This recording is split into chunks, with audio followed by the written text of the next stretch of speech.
নমস্কার, চলে এসেছি আবার একটা নতুন ভিডিও নিয়ে। এবার বলতে এসেছি যে আমাদের এখন যে পিসি, যিনি মুখ্যমন্ত্রী ছিলেন আর কি, তিনি কিছু বলেছিলেন কিছুদিন আগে। আজকে একটা বিশেষ ঘটনা ঘটেছে এবং বিজেপি সরকার ক্ষমতায় এসে যেটা প্রতিশ্রুতি দিয়েছিলেন সেটার একটা প্রতিশ্রুতির ফলশ্রুত হয়েছে, সেটা নিয়ে বলার জন্য এলাম আর কি। দেখুন দেখুন দিল্লিতে বলেছিল দেবে ২৫০০০, আজ পর্যন্ত দেয়নি। উত্তরপ্রদেশ চলছে, বাংলার লোকেরা দিল্লিতে কাজ করতে গিয়ে বাংলা ভাষায় কথা বললে তাকে মারে।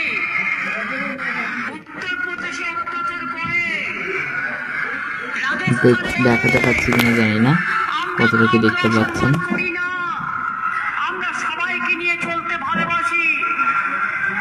দিল্লিতে, বিহারে, উত্তরপ্রদেশে সব জায়গায় মাছ খাওয়া বন্ধ, মাংস খাওয়া বন্ধ, ডিম খাওয়া বন্ধ। বিজেপি রাজ্যে তাহলে মানুষ কি খেয়ে থাকবে? কে কি খাবে তার নিজের ব্যাপার। কে কি আচ্ছা, উনি প্রথমে কি বললেন শুনলেন ভালো করে, শুনুন ভালো করে, শুনুন ভালো করে। উত্তরপ্রদেশ চলছে, বাংলার লোকেরা দিল্লিতে কাজ করতে গিয়ে বাংলা ভাষায় কথা বললে তাকে মারে।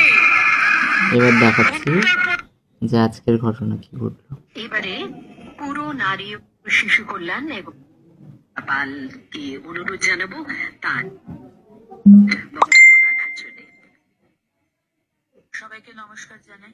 দেখুন কি বলছে। এবং প্রথমেই ধন্যবাদ জানাই আমাদের বিজেপির নারী এবং শিশু কল্যাণ মন্ত্রী তথা পৌরসভার মন্ত্রী, পৌরমন্ত্রী। মা বোনের কথা ভেবে আজকে অন্নপূর্ণা যোজনা তিনি চালু করছেন এবং ২৭ তারিখে আমরা ফর্ম দেওয়া শুরু করেছিলাম। আজ থেকে ডাইরেক্ট ব্যাংক ট্রান্সফার করে আমাদের যারা যারা অ্যাপ্লাই অলরেডি করে দিয়েছেন, আজ থেকে ব্যাংকে টাকা ঢুকে যাবে। শুনতে পেয়েছেন? শুনতে পেয়েছেন? তাহলে কি শুনলেন? অন্নপূর্ণা ভান্ডারের প্রতিশ্রুতি যেমন দেওয়া হয়েছিল তার টাকা আজ থেকে ঢোকা স্টার্ট। তাহলে পিসি কি বলেছিলেন মনে আছে? যে দিল্লিতে ২৫০০০ ভোট দেবে বলেছিল, দেয়নি।